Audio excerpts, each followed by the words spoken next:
Hey YouTube, we have Leonard here, bringing guys and gals, Gimai Seikatsu. Days of my stepsister, we're here, we're live. Oh, wait, this is relevant, where's my bag? I'm now the owner of Volume 1 of Days of My Stepsister. Days of My Stepsister, I currently have Volume 1. I'm going to start reading it. Good light novel. I'm curious to see how the novel differs from the anime.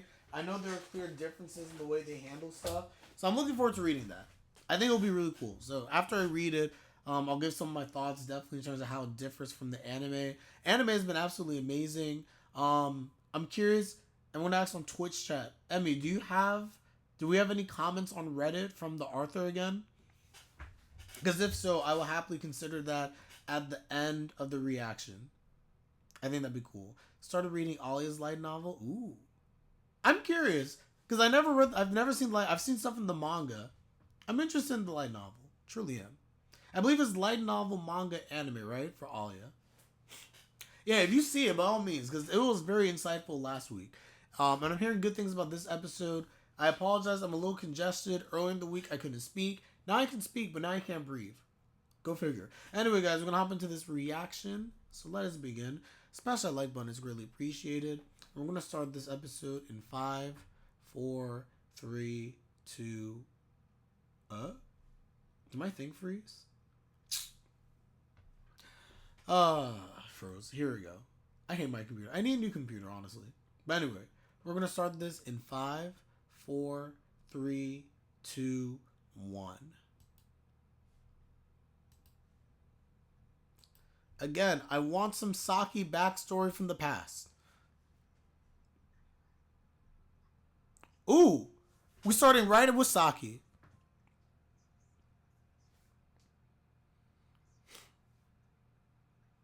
Nope.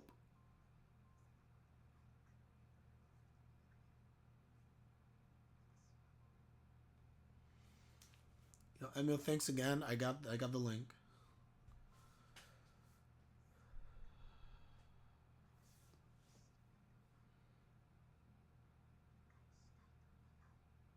Hmm.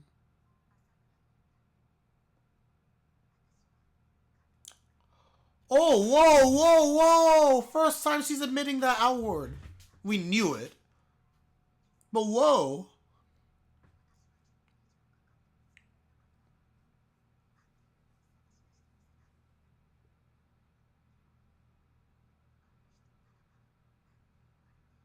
She felt some type of way.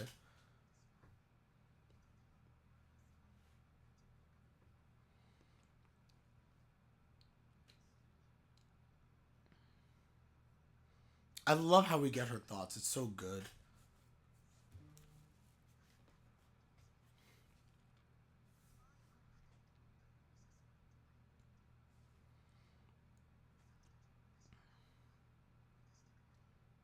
She felt embarrassed by the way she reacted. But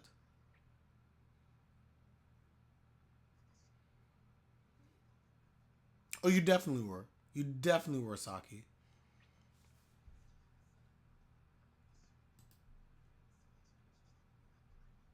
Mm-hmm. I appreciate that she realized that what she said was pretty rough. And she felt bad. I sounded like a child.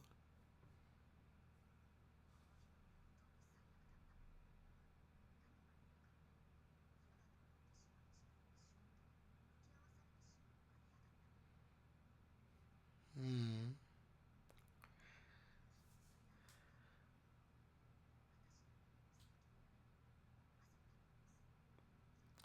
Guys, I'm shocked.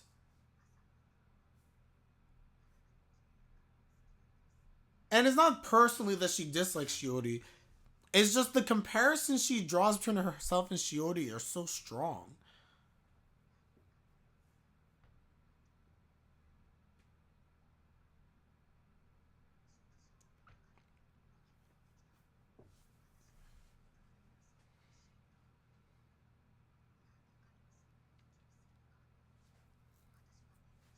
Because you're at your limit.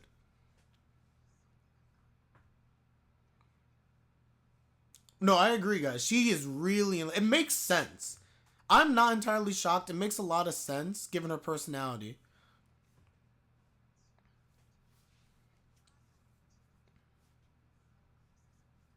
But she really fell hard. And she's so observant that every good thing about Yuta is extra good to her.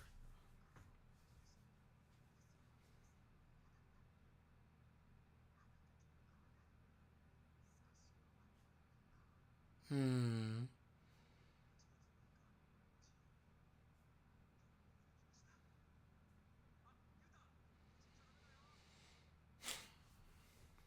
And now we see her listening to the tapes.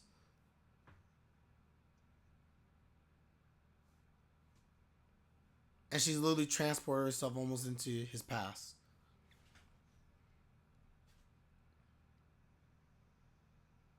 Wow.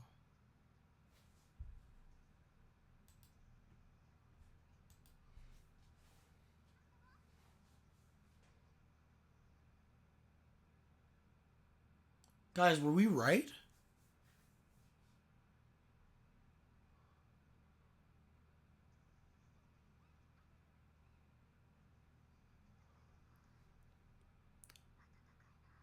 Just to confirm, this is her inserting herself in the memories. This didn't actually happen, right?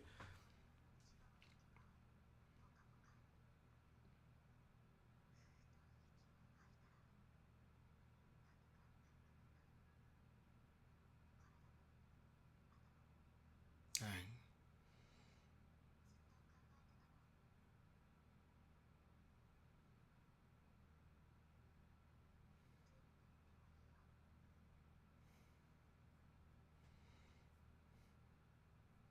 It's like, oh, that was so good. We joked about maybe they met each other in the past, and I do not believe this is the case. But we're seeing right here is her inserting herself into his past essentially by listening to the tapes and imagining herself, and it's the regret. The regret that when she sees her mother just like, let's go to the beach because she wanted her to take a load off, and Saki refused, her mom was disappointed. It's almost as if I think Saki's envisioning, if I did go to the beach, if I did do these stuff, and it's like, it's so warm, it's so nice, she's happy. And I think in listening to the tapes, that's what changed the change in her mindset. And then also, you know, the rest of when she ends up, oh, my voice. When she ends up getting to the point where he confronts her again in the morning, she already kind of made up her mind that she was going to change because she was listening to the tapes and stuff. And she came out with a much clearer mindset.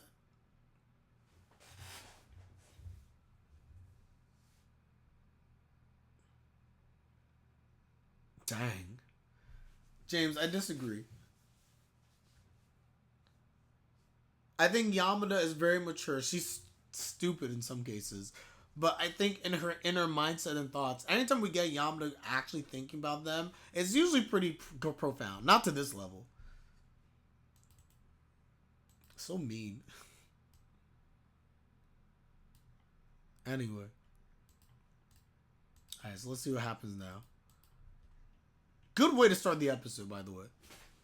We could have, again, as I said before, we can piece a lot of this together, but getting the flashback and seeing her outwardly say stuff after we think about it is really good. Oh, flashback again.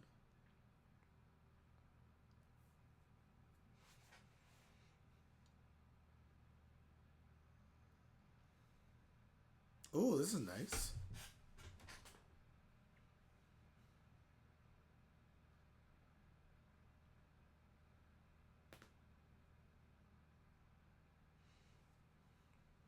Oh, kawaii koto.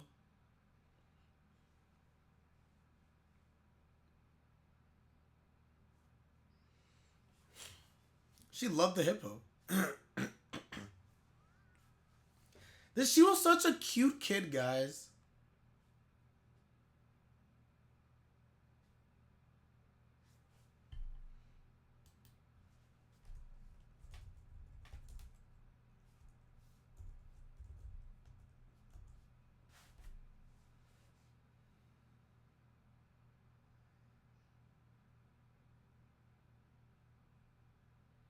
She was so precious.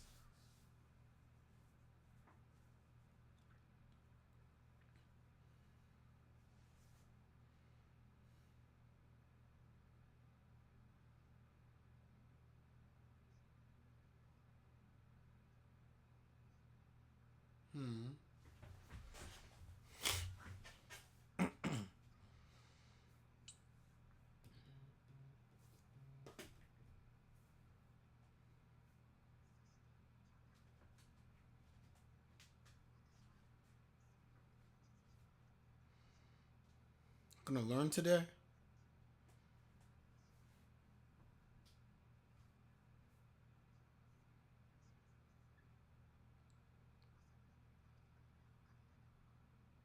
Hey.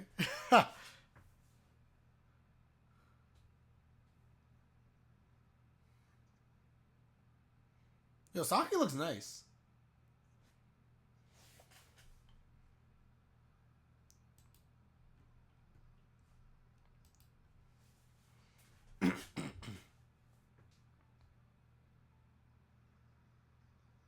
Aww.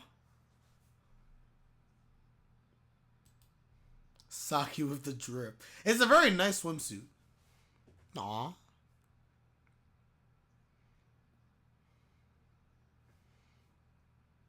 That was interesting.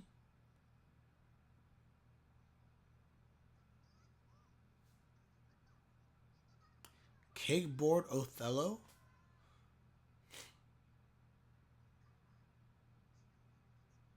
He just does his thing.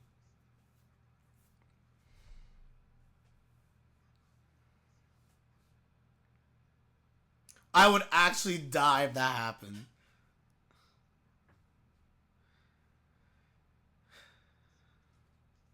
Well, you pay extra attention to him.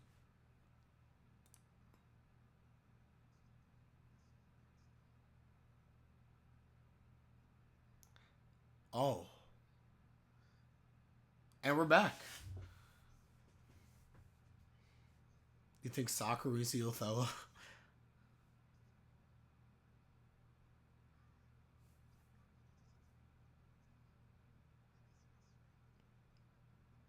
Othello-kun.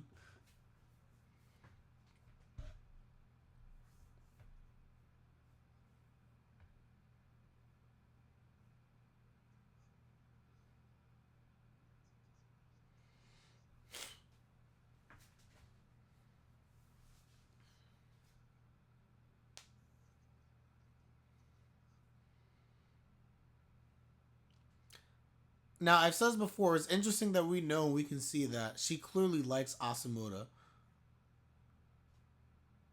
The question is, how does he feel? And I suspect that he's also developing feelings.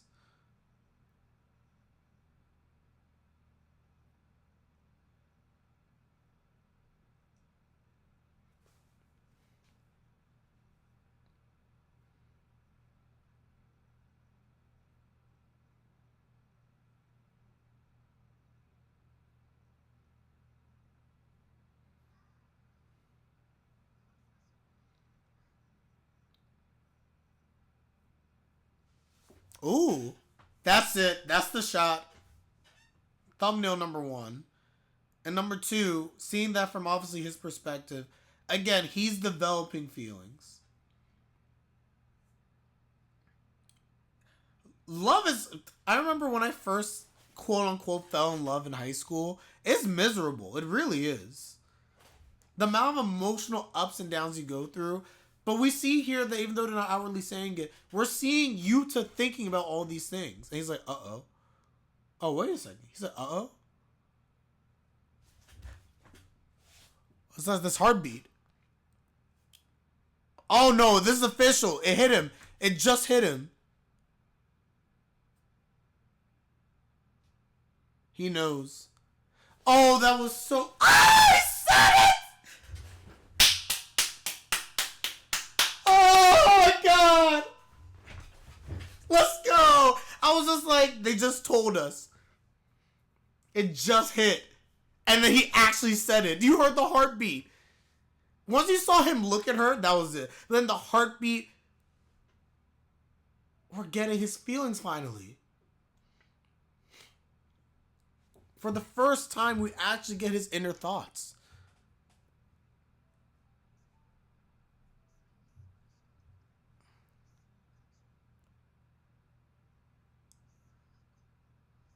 It really did sneak up on him.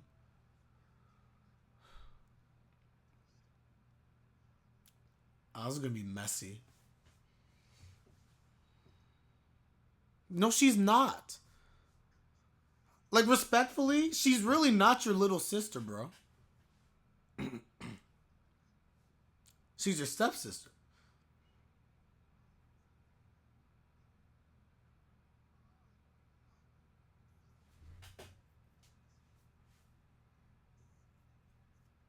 I really do appreciate again that whenever it's Maya, there's not a hint of jealousy from her whatsoever.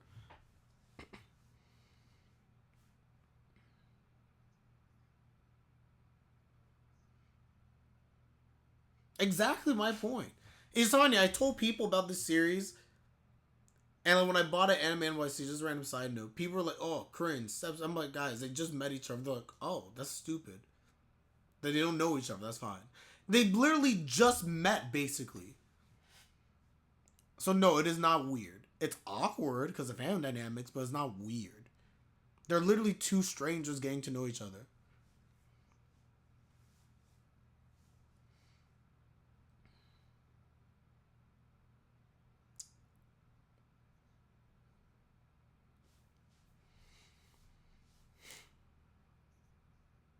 Oh god, that's beautiful.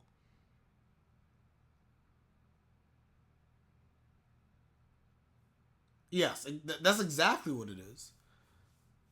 Wow, to get the fireworks on the day that he recognizes he likes her, and she also kind of admits it to herself, this is so nice. And the crazy thing is, they don't know how the other feels.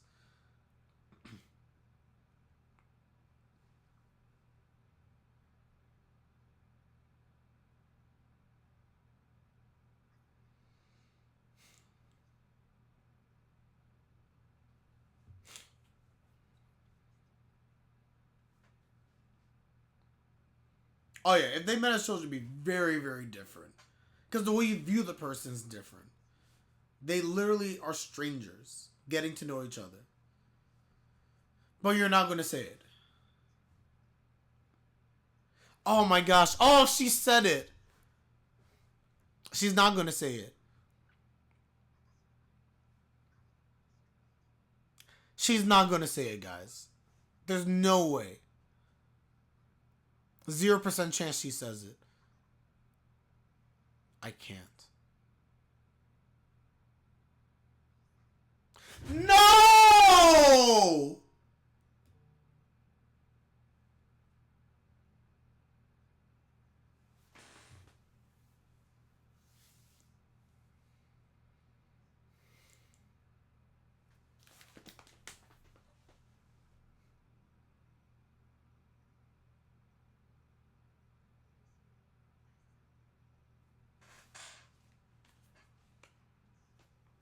She brother zoned him.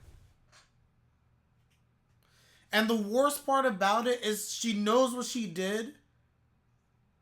And now he's going to think otherwise. No, no, no, no. Bad. I mean, good, I guess you could argue, but bad. No, it's a lie. It's all a lie, bro.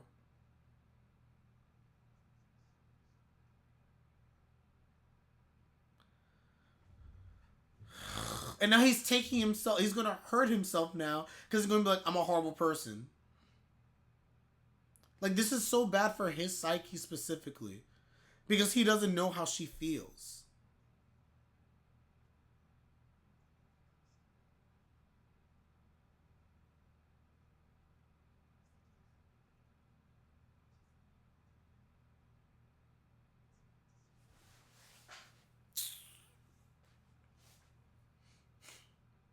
You're siblings, but you are not siblings. And guys, I'm not undermining this. I understand this is really difficult.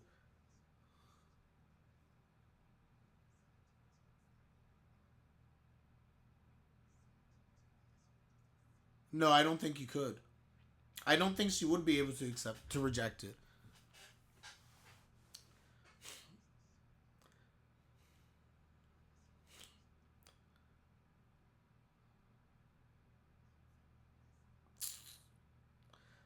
By the way, I have a thought that I'm going to leave towards the end of this episode, but I'll talk about it after the episode.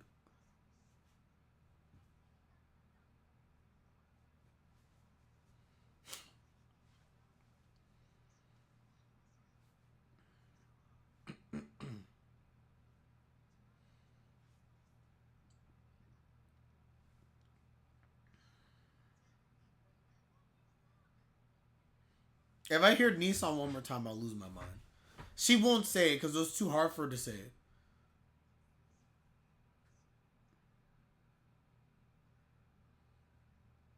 Dang, Synchron. No, bad decision. I have a commentary again on the parents, but I'll hold off.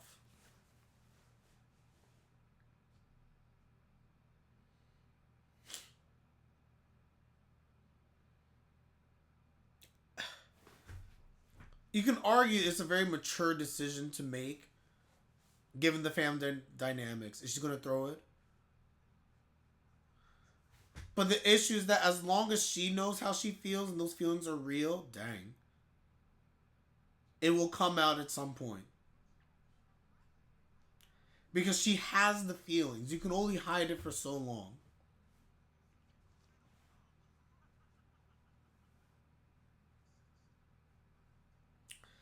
I don't think the parents would like it, honestly, but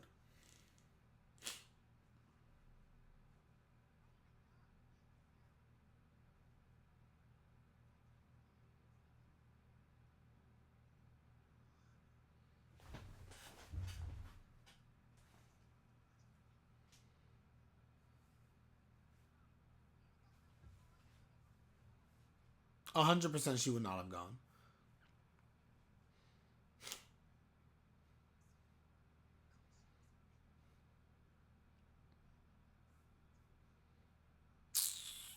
Ugh. Keep heaping brother responsibilities onto him. Uh oh. Uh oh.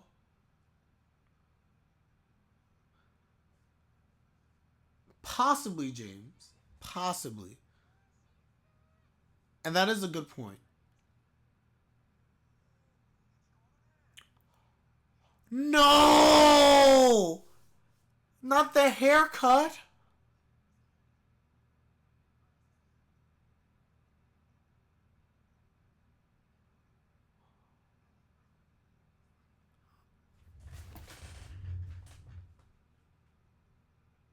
I quit. I quit. I absolutely quit.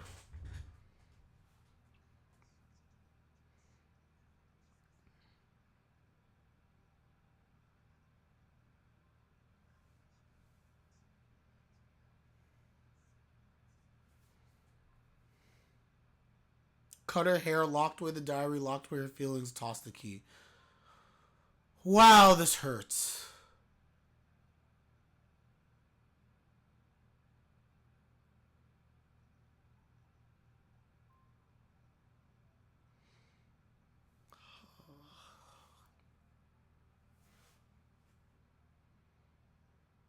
This is killing me, guys. This hurts me so much.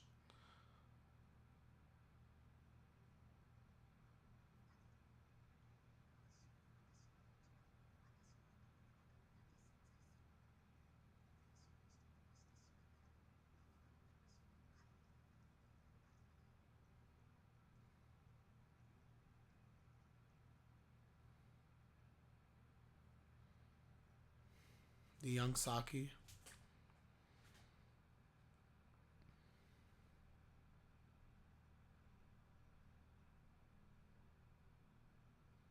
In a sense, it's almost like she's found herself.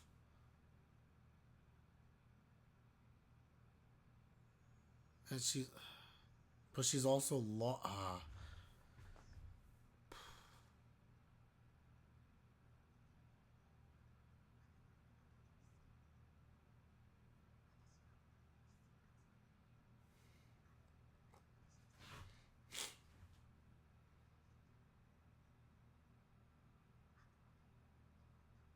No.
I got nothing, guys. I'm sorry. I'm really hurt. This sucks. The thing for me. No, this I don't think they're going to go friend route. This is to create like something's going to happen here, guys. And whether she earnestly chooses to forget the feelings and move on or not, that will be her decision if they explore romance. What has to happen is that they will have to learn about each other's feelings and truly be put to the test. If they confess each other's feelings and they ultimately decided as part of their feelings we're going to stay siblings, I wouldn't hate that whatsoever. But it's because they have to speak and come to a realization.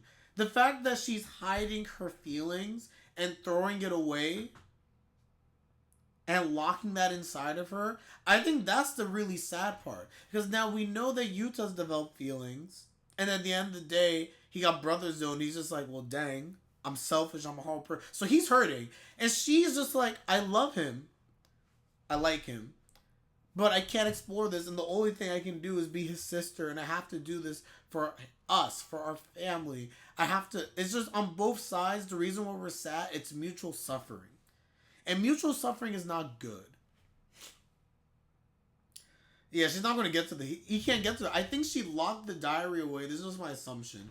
The he can be metaphorical. This could be metaphorical. It could also literally be that she literally locked the diary up because that's too much secrets and has tossed the key. So not only has it metaphorical of being moving on, she's also managed to lock away literally her diary so that he can't get to it. Unless he destroyed the desk. That's number 2. And then number 3, by cutting the hair. She's done literally everything. Locking key, toss, cutting of the hair. She did everything in anime to be like, I'm moving on, I've changed. Saki knew before is gone. It was almost cathartic and sad. Like when she hugs her younger self. And it's just like, this is a new beginning for her.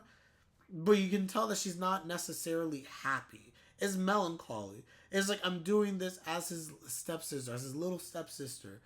But at the same time, there's a sadness in it. And that hurts me a lot. It truly does. What I think is going to happen... Oh yeah, we know 100%. The haircut, that's when you know it's over. That's why even when he sees her, because he's looking at, oh, she used to have short hair. And then he sees her with the short hair, and you see how he clutches. Like, even he knows, oh no, that's not good. He feels like he betrayed her, and that's a big deal because she never called him Nissan before. Trust is a big thing for both of them since they were both betrayed by a parent. Exactly. So he's going to feel awful.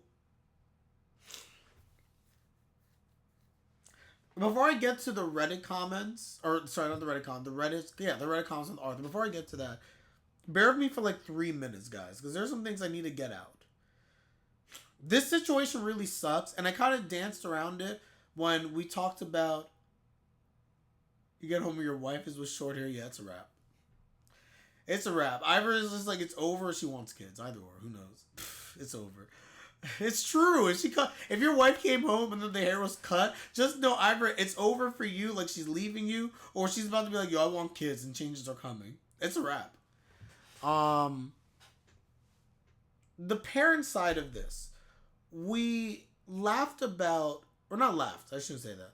We discussed high level, briefly during the episode, if they were dating, how the parents would react. I personally, just based on precedent in Japanese stories, the parents tend not to take these stuff in a good way. For obvious reasons. But it's usually frowned upon. It's usually not received properly. And I do agree, the mother and the dad seem very cool. And I think based on what the mom has said, like, there's ever a chance, I think they legitimately would be like, I want you guys to be happy. I could see that. But typically speaking, in Japanese stories, like, this would be very frowned upon, and it will not end well. The parents will be upset and angry. I mean, Domestic Girlfriend is a horrible example, because that's a cluster, you-know-what. But that was taken, like, very poorly.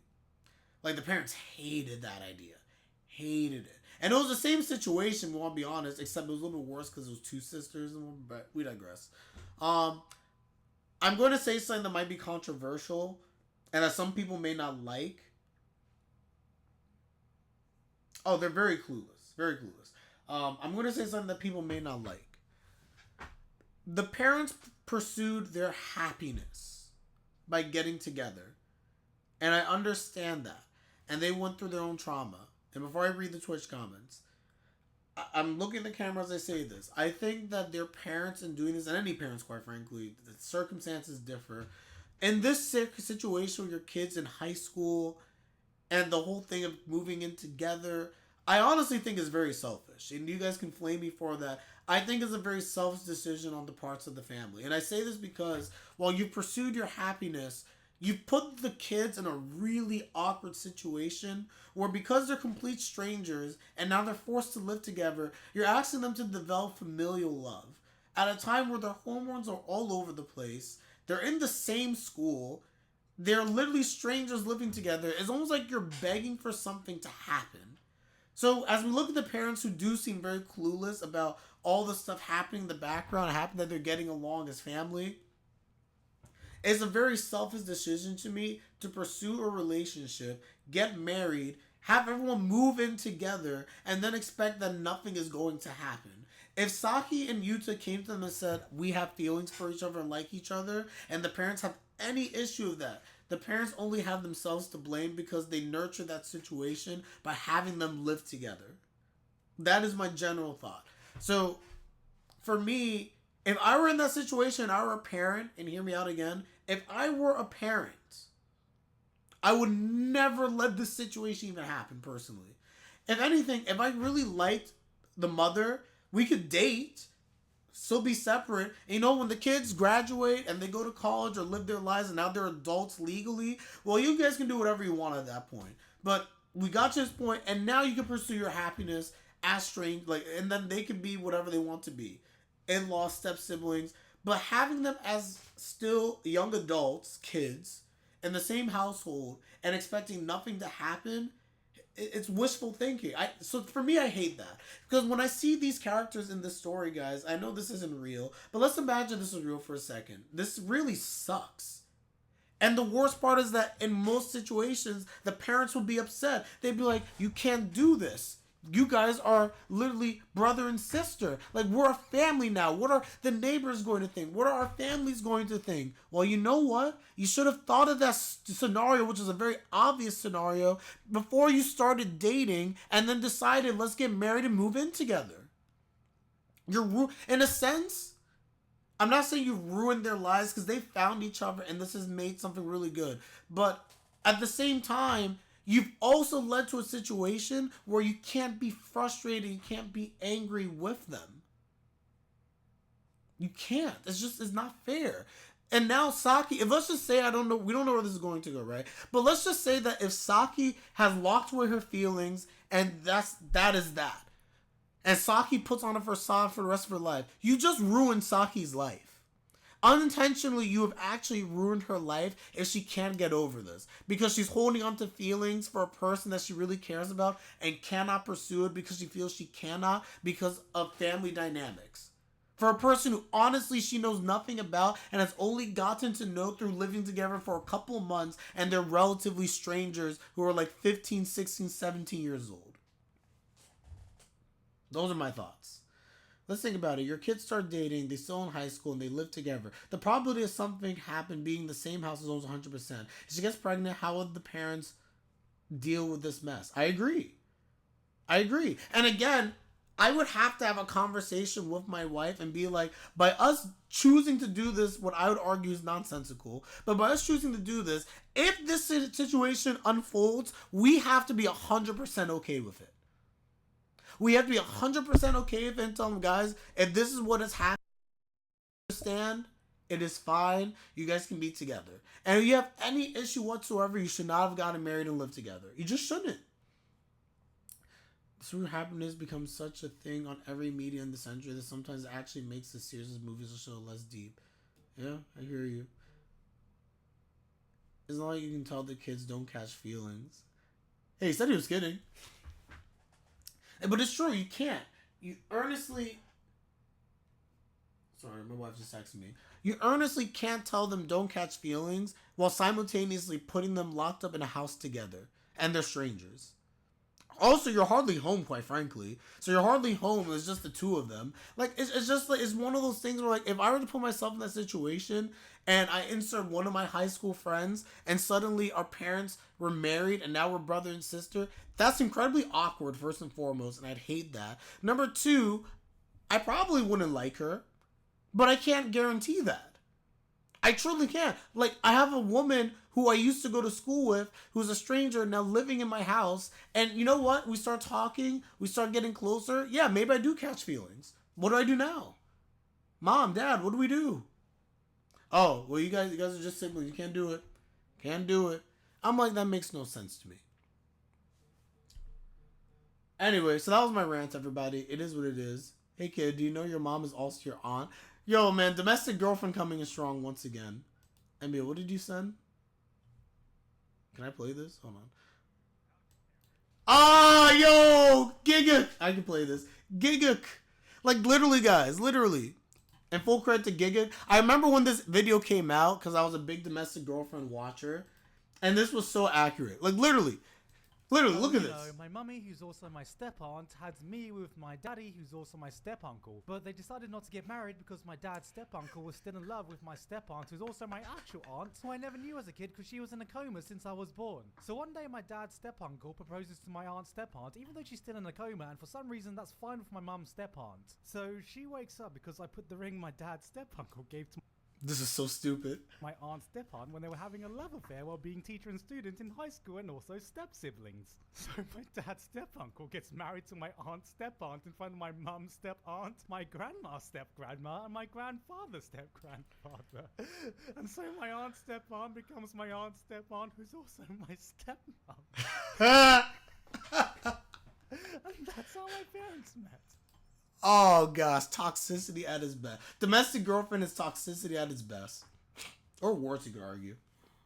But this is my whole point of everything that's happening right now in this series. So, long story short, I feel for the two of them. I don't think this is where it's going to end. I truly do believe that at the end of the day, based on what we even see us on the preview, things are going to come up and these two are going to have to confront their feelings. And if they confront their feelings and they choose to date, I'm fine with it. If they choose not to date, I'm fine with it. But they need to confront their feelings for each other and be open about it. What would suck so much is if we get a flash forward, years pass by, and they've already started living their lives and move on, only to find out we did like each other and it causes issues. And they're just traumatized. Ah, gosh. Okay, guys. For the last part of this video that's gone on for honestly about 40 minutes. We're not done yet. Emil on Twitch has linked to me the Reddit similar to last week. So we're going to read the Reddit very briefly. Because, again, I thought this was very interesting last time. Author Mikawa Ghost commentary for episode 9 of the Gimai Seikatsu anime. Original author commentary and thoughts on the TV animation Gimai Seikatsu episode 9. Commentary and thoughts. Lengthy. Thank you to everyone who watched episode 9. So we're going to hop into this, everybody. Hold on. Let's just read one quick comment on Twitch. Hold on. Mom and dad should have either A, gotten married and lived separately until the kids grew up. Agreed. Or B, since the kids like being independent, support them in getting a separate living arrangement and you live in the house. I agree. Both of those would have made more sense. I add in the C. The C would be you don't have to get married right away. You could have lived separately, dated, and not gotten married right away. That was there when only Adam and Eve and their kids. Like, yeah, but you know, at the same time, things were different back then, man. Only humans on Earth. Different time. I could go into a lot of reasons why obviously it's different, but I understand what you're saying. The way it is now between both, I guess, the science, optionality, among other stuff, it's a very different time. But yes, I do understand what you mean. The dynamics were very, because everyone literally related. But we digress. And I know it's not a joke. It's just true. It's a good point. It truly is.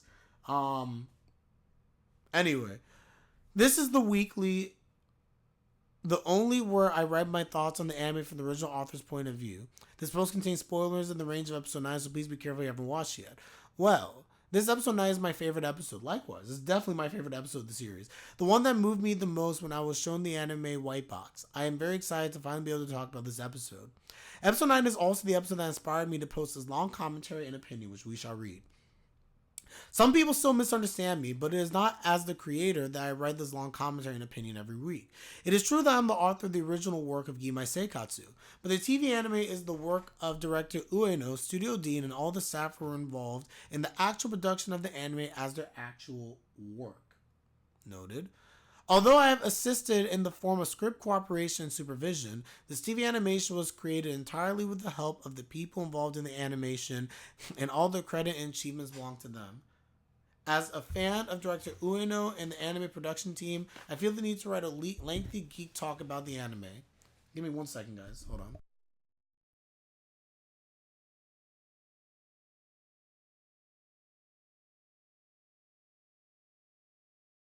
Alright, like I said, I'm congested, everybody, so I apologize.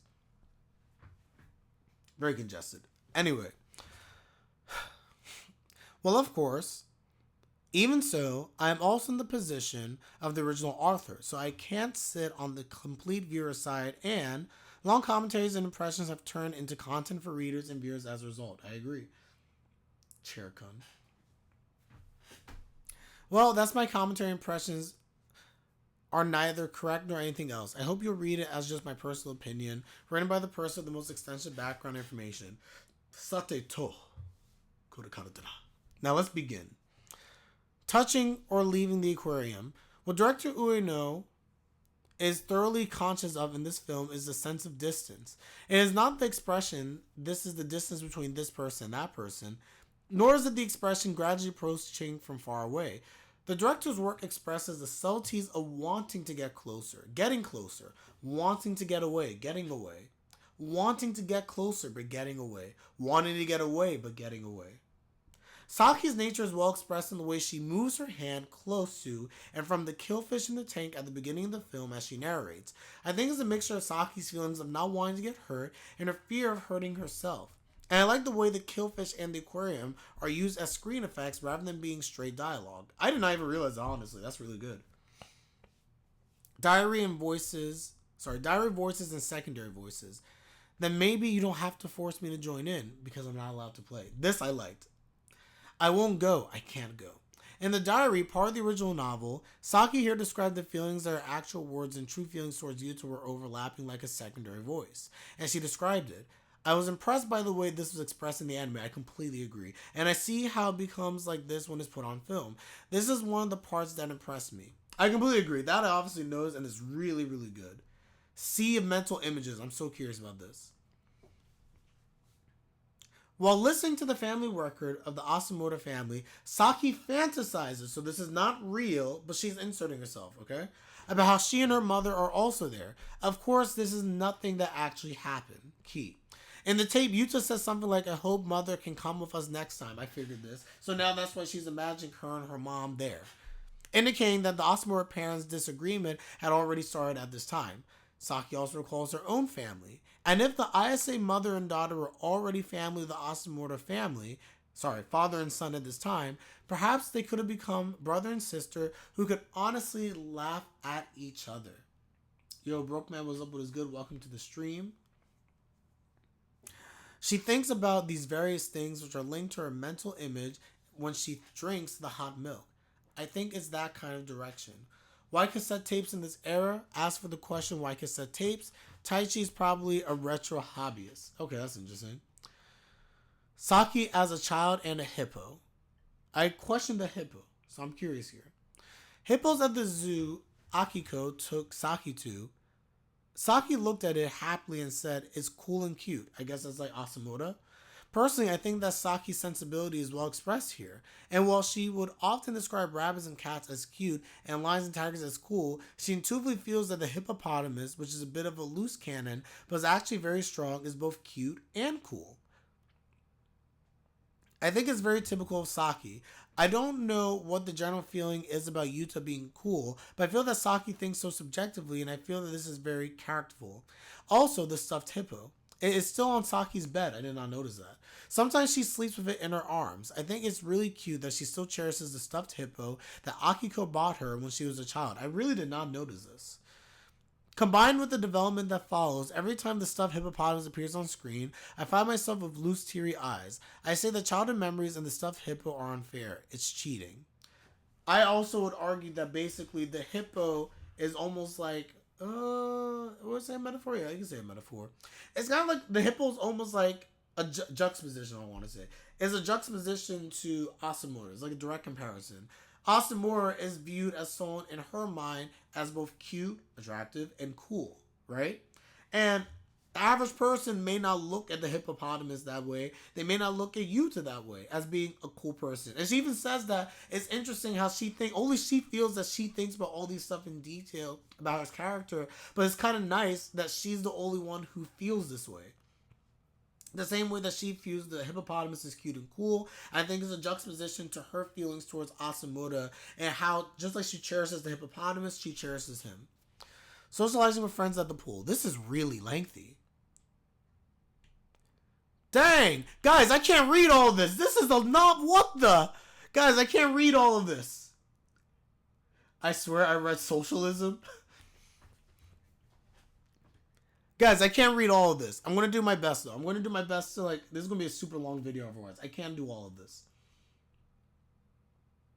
I cannot do all of this. I'm going to have to stop at some point. What do you expect from a novel writer? The novel writer literally wrote a novel. You know what? Maybe we can't read all of this. I don't know.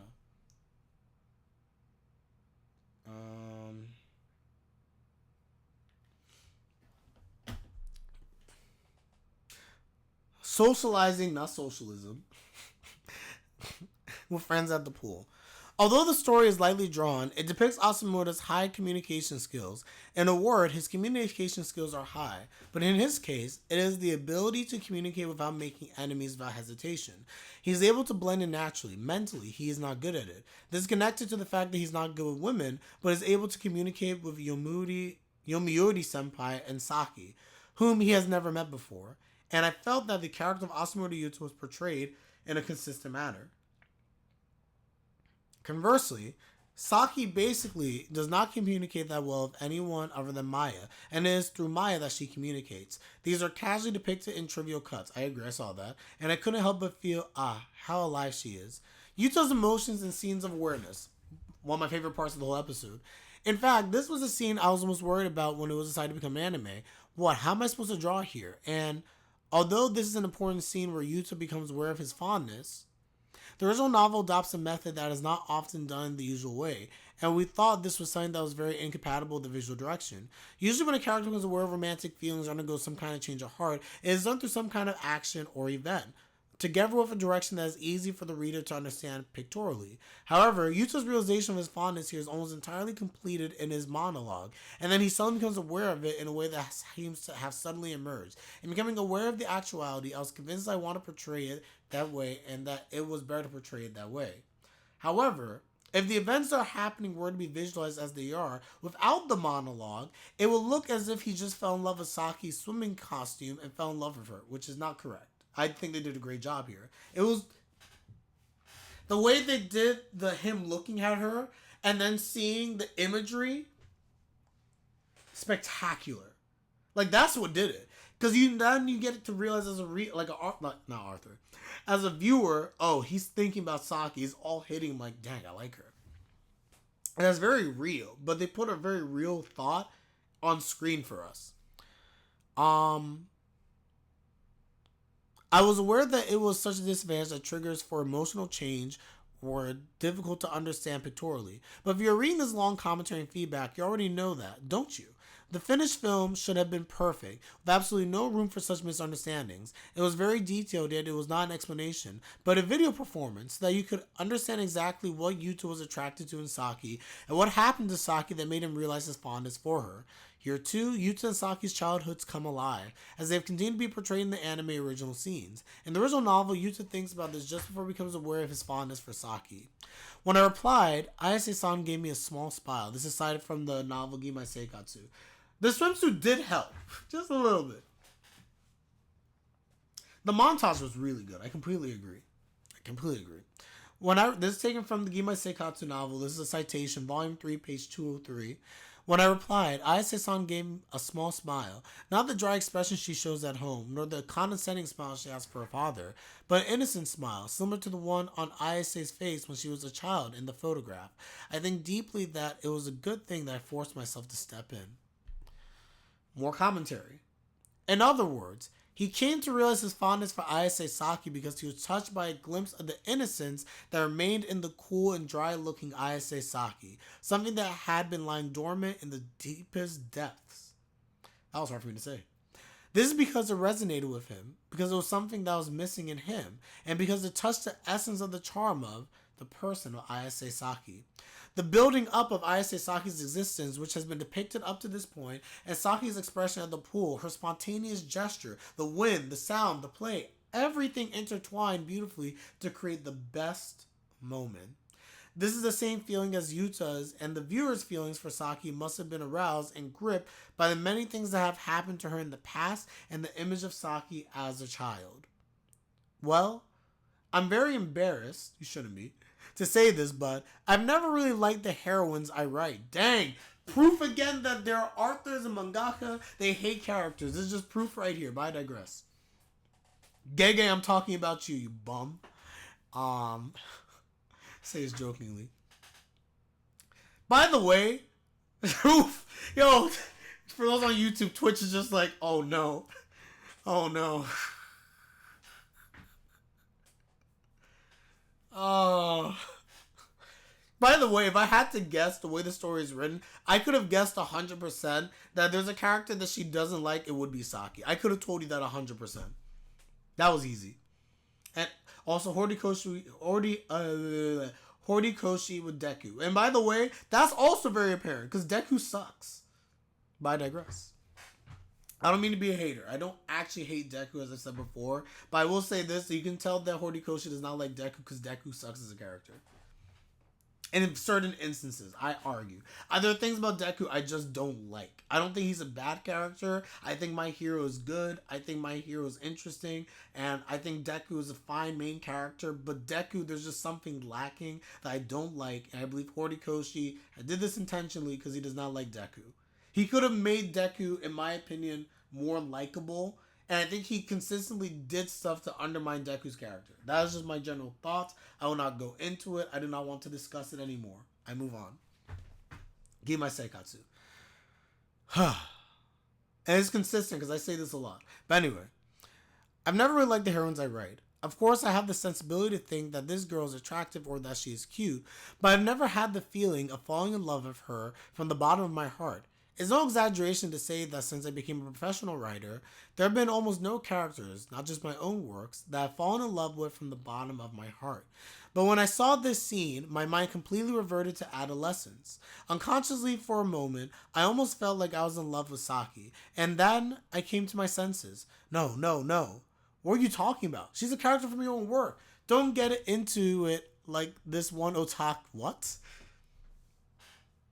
Bruh, don't get into it like this one otaku. How much do you love your own work? Keep a proper distance from it. But well, that's where I had enough. Another huff. If you think about it, the TV animation is the work of director Ueno and all the staff. Now I guess I can get stuck into it. That's true. I realized this and successfully became a marginal otaku who wrote Strange Documents, part 1 of my emotional breakdown. That's hilarious. Really? Interesting. I love how Gege just admitted that Itadori was mid, bro. Exactly. And it makes sense the way he writes things.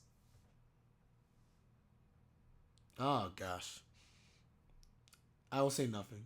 Anyway, Yuta's monologue. So far, Yuta's monologues have been quite few and minimal. Due to the nature of the original novel, which has the aspect of a personal novel from Yuta Asamoto's point of view, naturally, Yuta's thoughts are basically depicted in the ground text.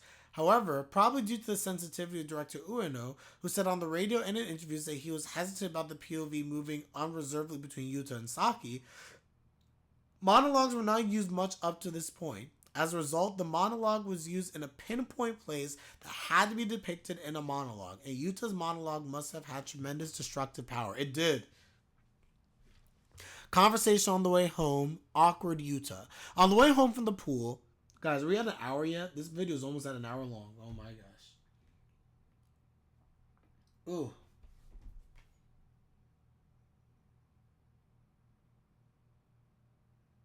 Oh, that's funny. That's an interesting comment on YouTube. I just got a Bashame comment on YouTube for Shikanoko. Oh my gosh. Anyway.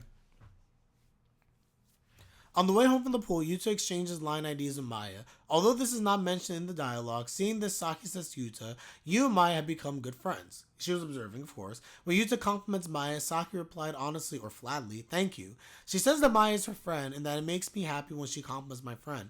This series of exchanges is very interesting. Interesting. Shut up, James. This is also where Kohei Amasaki's exquisite acting shines.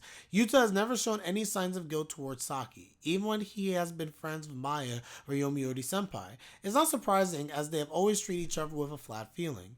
The way it has been portrayed so far is that Yuta doesn't think anything of it, but Saki feels jealous on her own. However, after Yuta became aware of her fondness for him, he felt guilty about Saki thinking that he and Maya had become friends, or he didn't want to be misunderstood, and his awkwardness was expressed in the smallest details of their conversation.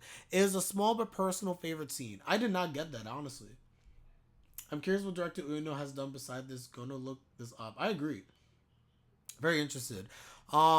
It's so interesting because I never took from Saki's point of view that she's truly jealous of Maya. I theorized it initially, but I just never got that. At least her jealousy towards Shiori is much stronger. And I think she is in line when she says like she's kind of happy that him and Maya have a good relationship, but she does also like him. I just think it's interesting that while he doesn't realize this with Shiori, he realized this with Maya, and it was a little subtle but clear that he was a little wary and wanted to ensure, like, oh, but like we're not like close like that or anything like that. I don't think Saki took it that seriously, but it's obvious that Yuta did kind of take it some way and was trying to be wary, especially now that he realized his feelings. But he never did that with Shiori. It's curious.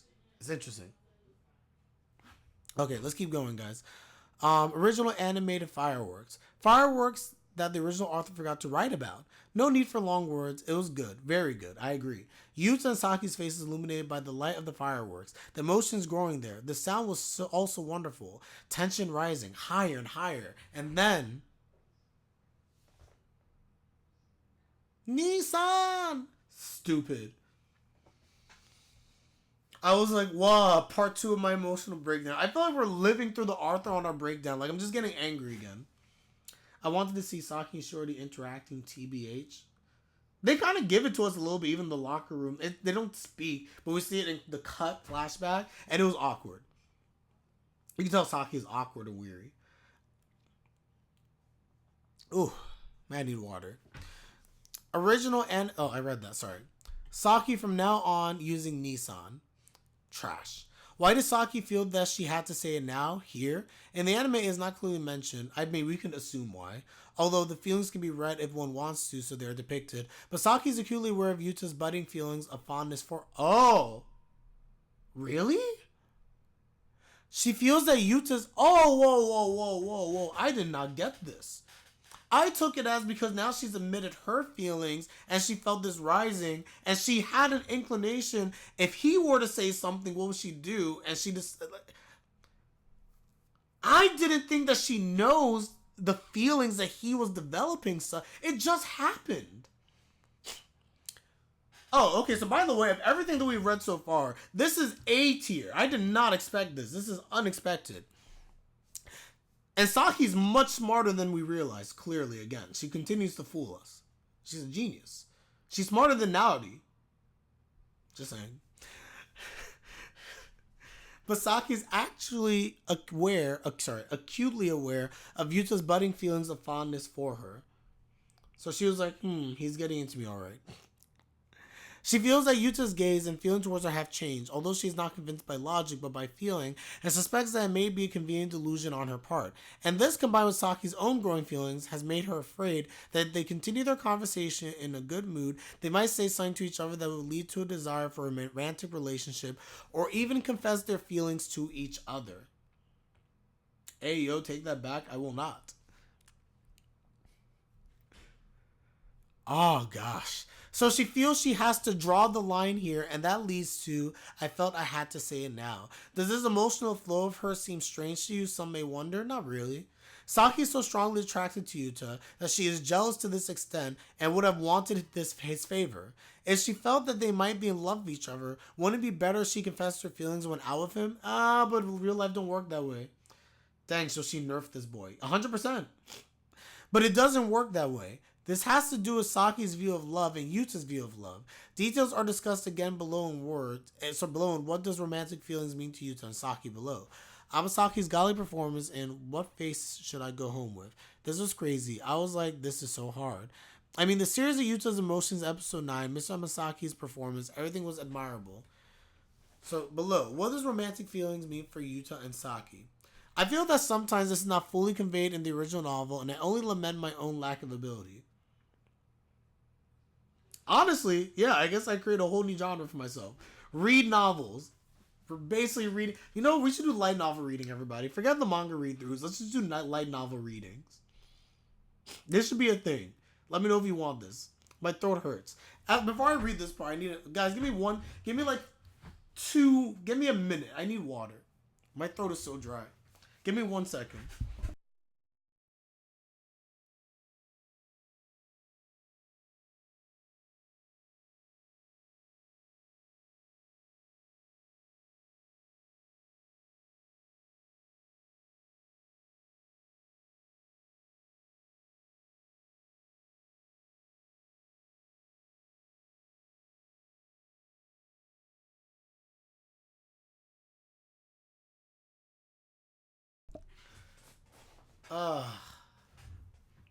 Occasionally alongside manga. Yeah, that could be done. Okay, I wasn't gone for more than a minute. My Twitch chat loves my chair more than they love me, honestly. We continue with this hour-plus long video now. Guys, I have to make it clear that this is not the anime reaction. No one's going to watch this video. If you're watching this, no one's going to watch this hour-long reaction. I can tell you right now. I do this purely out of love for the series, and I probably should have separated it, but it is what it is. We moving. What does romantic feelings mean for Yuta and Saki? I feel that sometimes it's not fully conveyed in the original novel, and I only lament my own lack of ability. Shouldn't blame yourself. I'm still recording. No, I'm still recording. I'm saying I've kept this in one video. I should have separated this, honestly. I still could, to be fair, but that's work. So I'll separate on YouTube in chapters, but anyone who's just a casual looking at this are going to see like an hour and 10 minutes be like, nah, pass. At least that's my thought. Who knows? It seems that some people read the reason why Yuta and Saki keep a lid on their romantic feelings is just an ethical issue. That's how I read it. Because they are siblings, even though they are step-siblings. There seem to be some people who do. I'll go into a bit more here and explain. So you're just lazy? Yes, I am lazy. The fact that they are brother and sister is only one factor, and it is Yuta and Saki's view of love that is hindering their romance. If the only problem is that brother-sister relationships are forbidden, then it'd be easy to solve the problem by saying, it's not a problem because we are step-siblings, or their parents would approve of them and we can go out, but it is not. For these two people now, a romantic relationship is a relationship that will definitely break down one day. Due to their parents... Oh, this got deep. And thank you, James. Interesting. Due to their parents' disagreements, both Yuta and Saki have lived their lives without expectations towards the opposite sex, and have looked at love with a cold eye. Correct. Furthermore, they feel that when a romantic relationship breaks down, it is broken beyond repair, and they fear that if that happens, they'll never be able to get back together as a family. Sarah, you're not too far off at all. I've been honestly focusing on the ethical side of things. I didn't take this into full consideration. It's been there in the back of my mind. I didn't think that was a principal reason. I clearly underestimated that.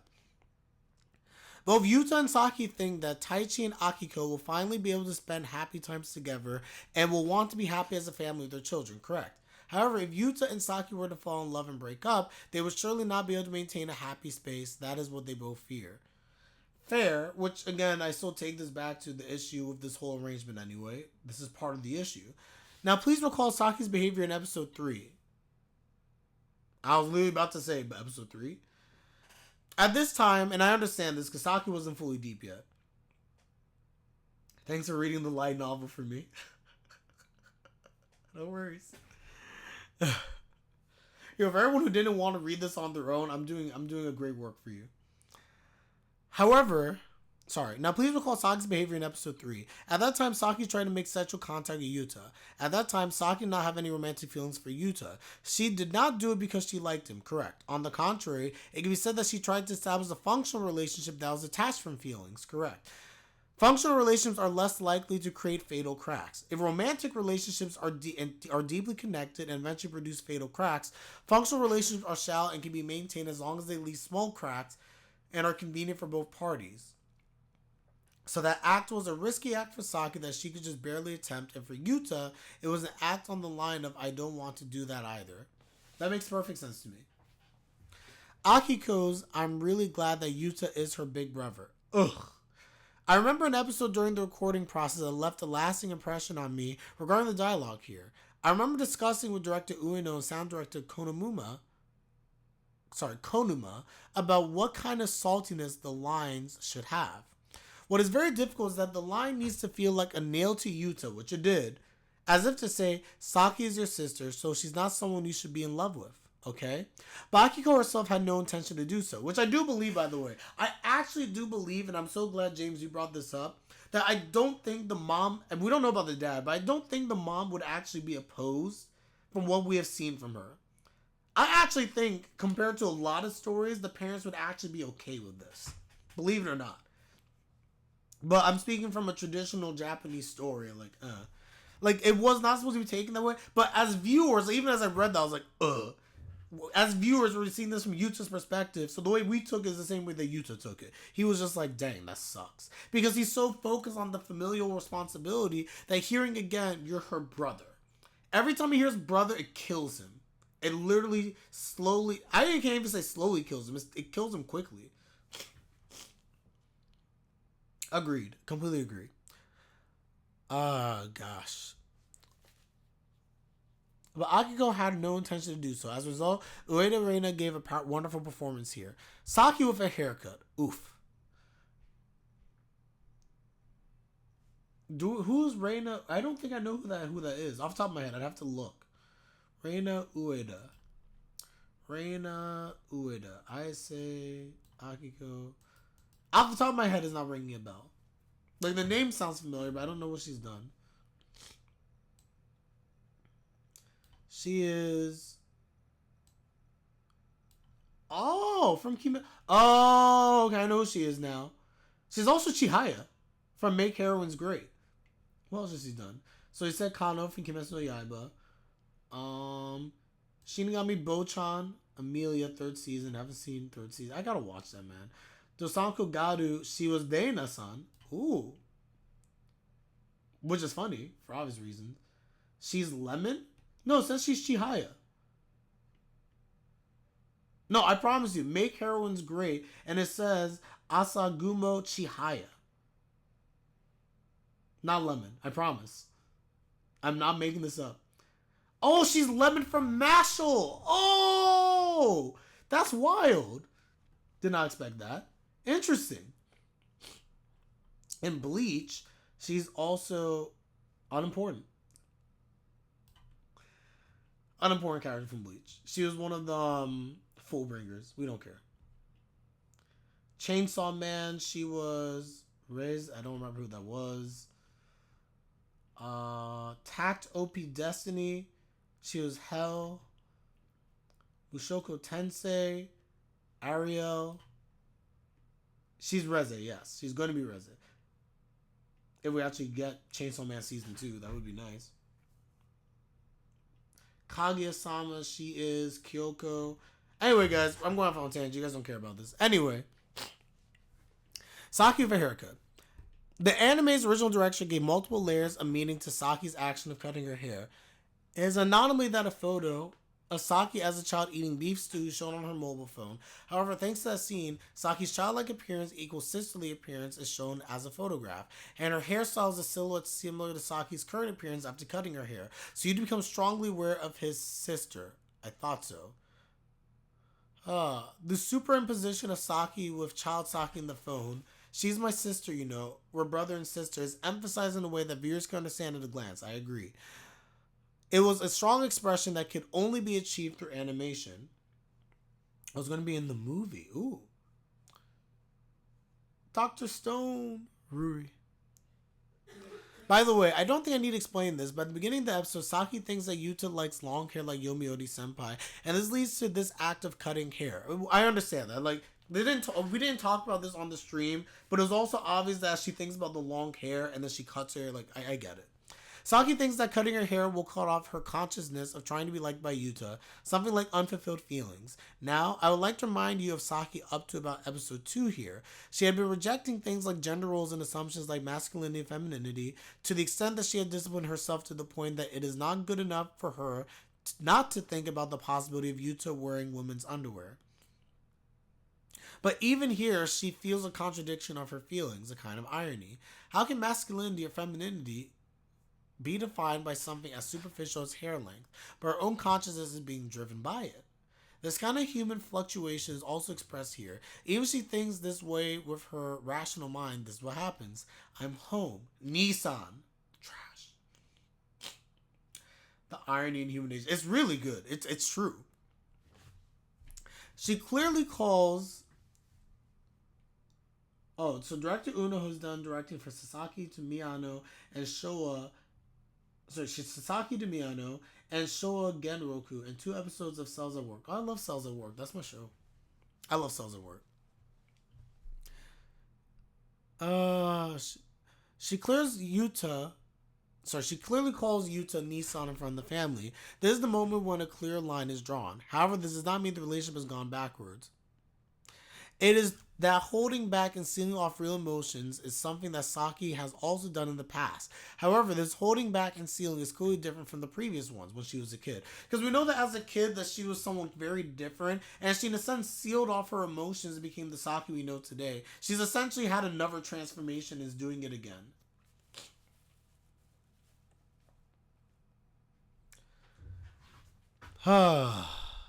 This is so long, guys. I'm almost done. Oh, we're almost done. We've done very good, by the way. We read the whole thing. Okay, anyway, to finish this off. And yes, I agree. This is very, very true. Very true, James.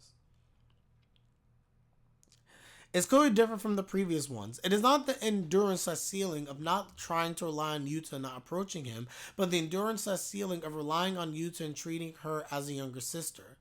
This kind of change is evident in Saki's line, I'm home, Nissan, and also in Nakashima Yuki's performance when she said it. Her voice was clearly brighter than Saki's in the past, agreed, as if she was emphasizing the fact that they have grown closer as a family, or that they trust each other as a family. I think that if you look at the emotional landscape and other things that were described in the diary part leading up to this point, you can see how Saki's feelings changed, what she accepted and what she discarded and what happened. I don't think it'd be wild to explain this too much, so I won't say more. I agree.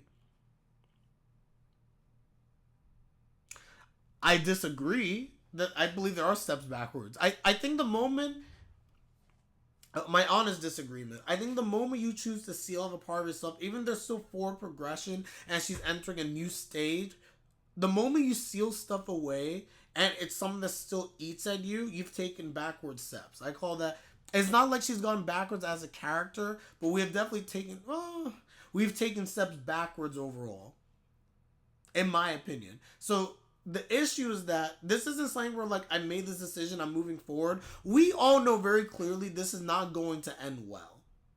I think all of us realize that.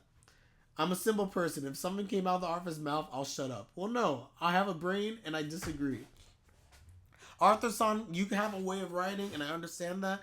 If Saki still in her heart of hearts feels as if, hey, I'm doing this because I have to do it, but she still loves him and it still causes her angst that she's trying to hide behind, then no, she is taking steps backwards. Dang, I have a brain too. Well, man, use it. Use it.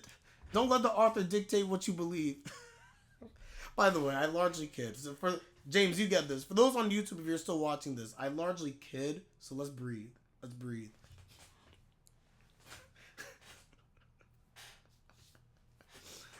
I'm sorry, James. But anyway, yeah, I disagree. I do believe the steps back have been taken in both their characters, honestly. The only way to me that I view this as you have taken steps forward is if what is actually in the... I hate Twitch. What is actually in their hearts were to have come out, and then you still choose after you've resolved and talked it through and communicated it to then still be like, this is what we need to do and move forward. Then I think you're taking steps forward with decisive action. But if you take decisive action, your heart isn't fully into it, as I think is the case for Saki, and I know it's going to be the case for Yuuta. I argue that these are steps backwards in progression. And it's almost like now you're living a facade. And that sucks. It truly does. I think that if you look... Oh, I already read this. Gimai Seikatsu, last part, or second to last part. So here you go. It's called Gimai Seikatsu. I have made it clear here that this has a double meaning of life spent with my stepsister from Yuta's eyes and life spent as a stepsister from Saki's eyes. Yep, I agree. However... Oh man, I'm sorry, guys. However, of course, this is not the end of the story. Rather, from this point on, how the two of them move forward in their relationship, reconciling it through their lives with and as stepsisters, you can enjoy more and more.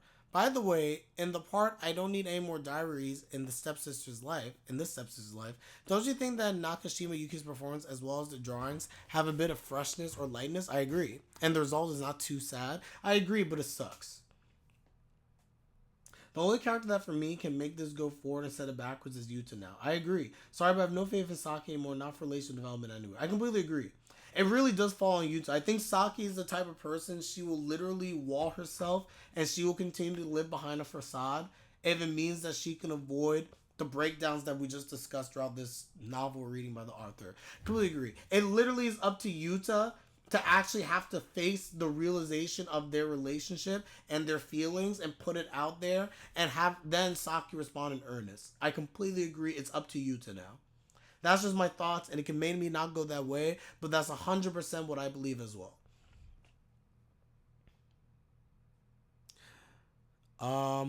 As the author of the original novel, I was a little surprised. The original novel was originally a diary entry in Saki's head, so I was conscious of a more lighthearted tone, words filled with determination, sentences that excluded loneliness. However, when I saw the words to the filter director Ueno, they had a slightly different coloring. To be honest, at the recording stage, I didn't 100% understand the direction he was telling me, which was to make a little brighter so it doesn't become too sad.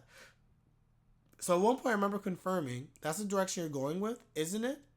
I remember confirming that he was going in that direction, but I recognize that animation is the work of the director and the team. By the way, when I went to Anime NYC, they had a panel for Haikyuu, the movie, and seeing how, because I read the manga for it versus how they depict it in the movie was amazing, and they did a great job.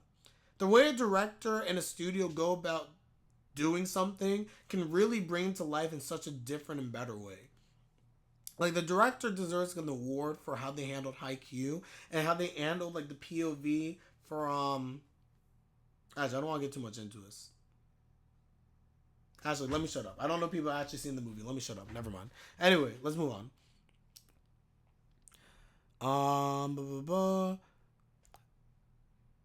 I read this. I recognize animation is the work of the director and team, with the animation director being the captain who's ultimately responsible for the work. So the director is confident that this is the direction he wants to go in, and I won't say no good. So I trusted him and watched how he was doing, and when the footage was completed, I was relieved to know that, I was really happy to have trusted it to him. Akiko Senpai Oshinoko. I was already absolutely convinced that this was the right finish. What you were able to imagine this finished product from the very beginning, I was so impressed. Last part, what it means to seal the diary. In fact, I recently posted a video on why Saki started keeping a diary not from the original novel, but from the YouTube version. URL. Well, she posted a video? これは私が浅村くんと初めて出会った日のこと。陰キャ男子の兄とドライな意味。いろいろと聞きたいこと。I need subs. Dang it, I can't read this. Struggles. Struggles, I tell you. I recently posted a video on why Saki started keeping a diary not from the original novel, but from a YouTube version. The YouTube version. Here, though, the novel version and the YouTube version are slightly different. It is safe to assume that the times in the script I wrote in accordance with the novel version, basically the same events are happening in the novel version. And here I revealed that one of the reasons Saki started writing the diary was because of the nature of the diary as a function of evidence in case her new family were terrible people. Interesting. Considering the diary's roots, Saki's actions of throwing away or sealing the diary was to avoid the risk of the diary being read by Yuuta or his family in case they read it, but also as a sign that her trust in her new family, Yuuta and Taichi, is complete. She no longer needs the diary to be signed to be like, hey, this is what's happening. These people are awful. I mean, no subs for us. Speak for yourself. I could get by like 50% without subs, but I still need the subs. I need to watch Suido Harem. Considering Anyway, I read this. It represents the simultaneous coming of the sealing of romantic feelings and the completion of trust as a family. And the firm acceptance of the position as a stepsister is never just an unhappy thing. There is a bright feeling that the family is complete and a dark feeling that romantic feelings are sealed. I agree. I didn't focus on the lighter part, and I actually love that they highlight this, the lighter part of sealing the diary. Because we are seeing, to be fair, in the defense of Saki, while we're looking at this strictly from the relationship with Yuuta, right? And their feelings, we do have to also look at it from the family side of things. Saki loves this family. She truly does. And that's honestly amazing. And that's something that shouldn't be ignored. So I do like that they're highlighting in this, like the novel writer, the author, is highlighting the lighter side of things. I love that. It represents the simultaneous coming of the sealing of romantic feelings, the completion of trust as a family, and the firm acceptance of the position as stepsister is never just an unhappy thing. There's a bright feeling that the family is complete and a dark feeling that romantic feelings are sealed. There is also the darker feeling that they have chosen one of the two types of happiness, which is what sucks for me. When I think about it, I realize that it was right for the scene to be expressed in a cheerful way. Even though I am the author of the original story, I was made aware of it from the TV animation, which is interesting, it's presented cheerfully, but the novel writer, our author here, she has the same feelings as us. Like, you watch this episode, and while we should focus on some of the lighter stuff, it feels pretty dark, and it feels like, So that was episode 9. Thank you for sticking me through as long. I didn't get to 10,000 words, but it's 9,500. Wow, we read a lot. What will happen to Yuuta, Saki, and the relationship from episode 10 onwards, and how will it end? Please look forward to it. I shall. Oh gosh, this was long.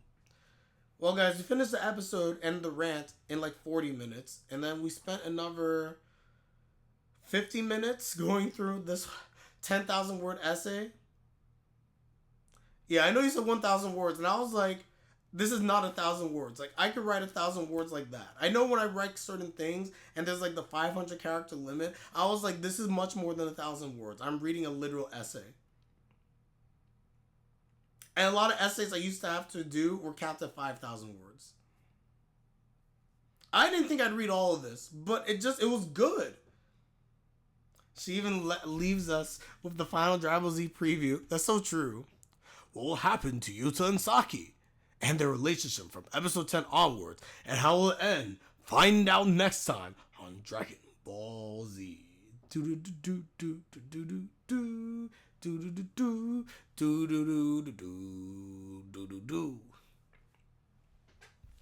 Well, we're done here, guys. So for those on YouTube who stuck with me for this entire hour and 25 minutes, it is greatly appreciated.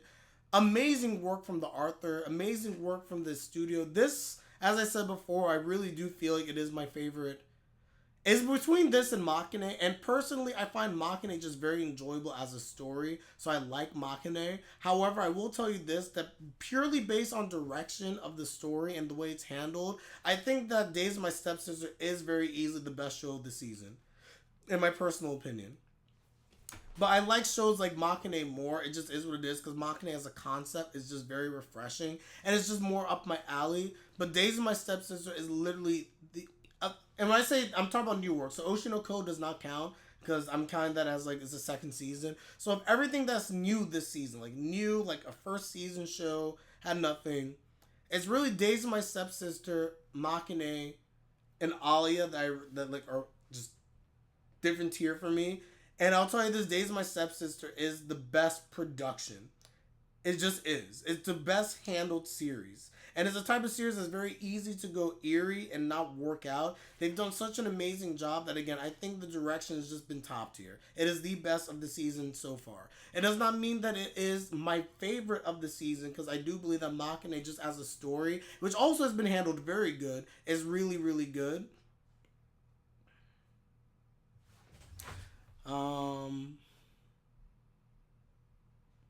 I don't know, James. It's possible, and I would typically agree with you.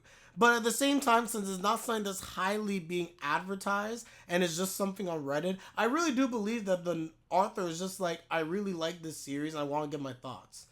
I think that if this is just something on Reddit being translated, and she gives these thoughts, I don't know.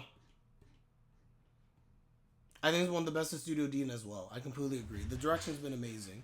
I don't see ulterior motives here necessarily. But I will tell you this, Studio Deer. One of the things I will say is that this type of series, if it's not doing well, I'm not shocked. It has the stigma right away, because they've had friends who, like, I say Days My Stepsister, they're just like, and I'm like, it's not like that. So it has stigma number one working against it, the step sizzling stuff.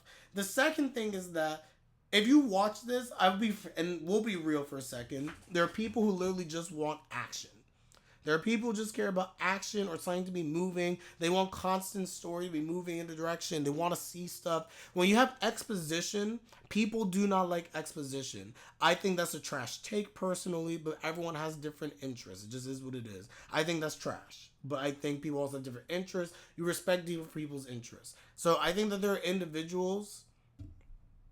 The authors posted this originally on Twitter, right? I don't know if it's Reddit or Twitter or whatever it is. My understanding is that it's social media. If you want this to be something where you're trying to do it for publicity play, I feel like they would do something that's like more out there is my thought. But just reading it, I really do get the sense that this is somebody.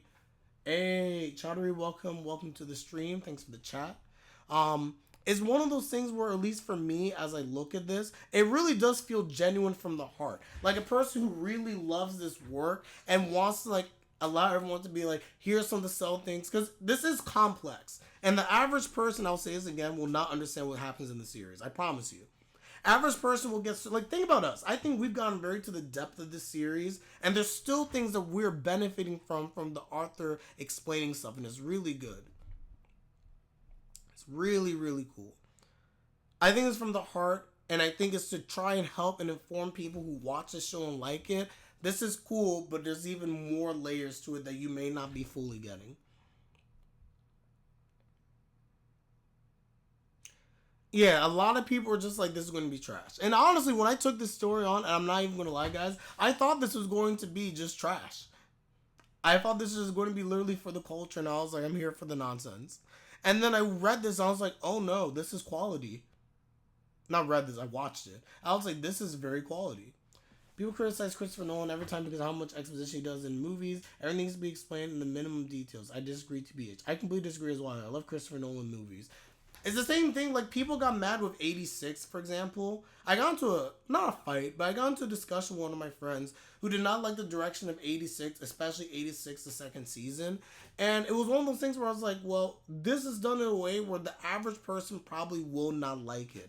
Because the issue of 86 and with a lot of our stories is that they give you details and they force you to work. They force you to work for it in 86 as a novel, which I've read, and I love the novel for 86. And I love the anime. If you want to enjoy 86 the anime, you're going to work. It's not a passive watch. You're going to have to use your brain. You're going to have to look at things. You're going to have to connect things. Because they make you work for every little thing, and I love it. I love details. I love exposition. I love giving me these stuff because it allows me to get a full grasp of the story and building around it. Whether you show it in imagery or you directly tell me. And I agree, 86 is a 10 out of 10. It's actually one of my favorite series. I started collecting the novels. I'm on volume 7, I want to say. 86 is absolutely amazing. But that's the type of story where, again, people are just like, And the only thing that saves 86 in the general public is because it has action.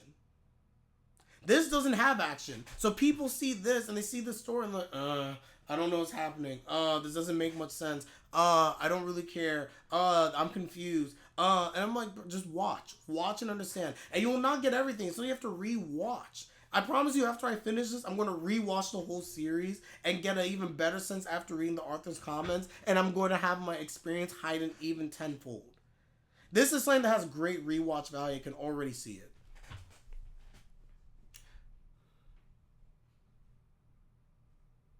Yeah, Melissa's friend was not racist. But again, that's not something to be mad at 86. Be mad at the fans.